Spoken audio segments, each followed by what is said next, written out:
Israel's Prime Minister recently announced what he described as a meaningful breakthrough in the effort to free Israeli hostages held in Gaza. With the approval of the first phase of the plan, all our hostages will be brought home. This is a diplomatic success and a national and moral victory for the State of Israel, he declared, emphasizing a promise he has reiterated repeatedly. From the beginning, I made it clear we will not rest until all our hostages return and all our goals are achieved. He added that this moment was made possible through steadfast resolve, powerful military action, and the great efforts of our great friend and ally, President Trump. This statement was posted on social media and signals the Israeli leadership's framing of the deal as both a diplomatic and moral triumph, attributing a key role to US President Donald Trump in achieving this turning point. Simultaneously, families of the Israeli hostages addressed the public with a video message from Washington. We are the families of hostages. Yesterday, we gathered here, and today, President Trump has done it. He announced just now that our loved ones are coming home. They said they would not stop fighting until we see the last of the 48 return to their family. Some had lost loved ones and others awaited their safe return. The families thanked President Trump and his administration for what they called bold, decisive action. In Tel Aviv, other families with loved ones held in Gaza were informed that their captives would soon be released. On the US side, President Trump spoke to Fox News, suggesting that the captives might be released imminently, possibly by Monday. He affirmed support for the agreement and said the moment for return had arrived. A critical question looms: how much of this deal was driven by internal Israeli politics and external pressure? An independent journalist and analyst observed that Netanyahu's position has become more precarious in recent months. Within his coalition, figures like Itamar Ben-Gvir and Bezalel Smotrich have opposed any settlement that allows Hamas, even in weakened form, to survive. Some hardline voices insist on complete dismantlement of the group.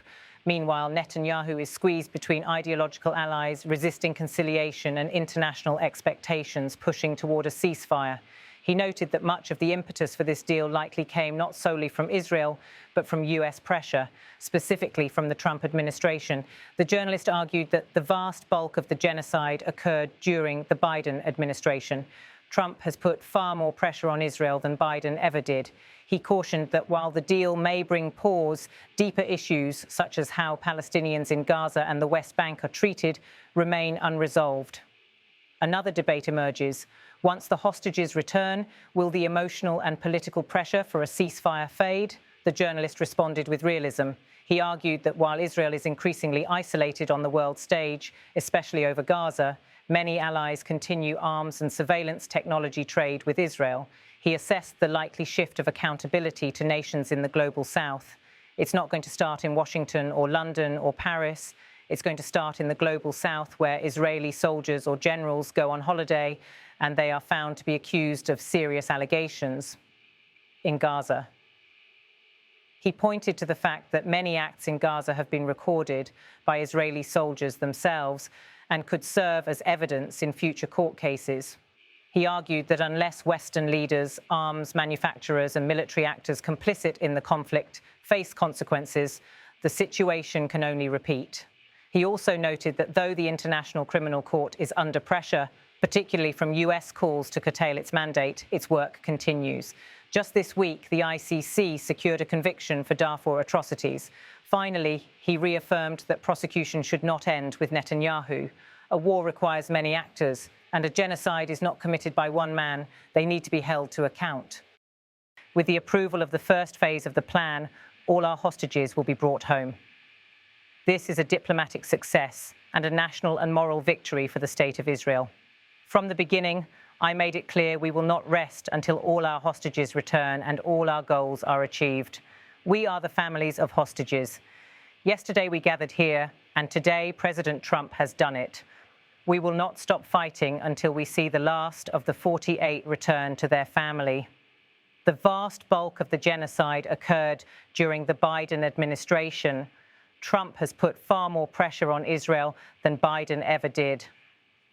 It's not going to start in Washington or London or Paris. It's going to start in the global south, where Israeli soldiers or generals go on holiday and they are found to be accused of serious allegations in Gaza. This moment, marked by released hostages and a declared diplomatic win, is not the end of the story, but perhaps a hinge between phases of conflict and negotiation. Netanyahu's political position is fragile. The departure of ultra-Orthodox coalition partners puts his administration in minority territory. His coalition with hardline ministers who demand maximal outcomes from Gaza constrains his maneuvering. Observers see this partial agreement as a move to stabilize his government and avert early elections. Internationally, Israel faces growing criticism and isolation. Several countries have paused or cancelled defence contracts, signalling that military commerce may no longer be untouchable. Moreover, Netanyahu's ICC arrest warrant complicates international travel and legitimacy. Recently, Slovenia barred him from entry in line with ICC obligations. Still, challenges abound. Will a ceasefire hold? What mechanisms of justice or accountability will follow? Can Gaza reconstruction, governance and rights protections be negotiated in a durable way? One of the largest questions is whether the wave of emotion and moral urgency that drove this deal can sustain momentum after the hostages return. The Diplomat journalist notes that systems of power, arms trade and political impunity are deeply entrenched. Unless accountability extends beyond a single leader, future cycles may begin anew. In this delicate moment, the release of captives is real and urgent, but the broader conflict's resolution demands a far more complex reckoning: regional diplomacy, legal accountability, Palestinian rights, and the rebuilding of trust. The success of the first phase is real, but the stakes of what follows are even higher.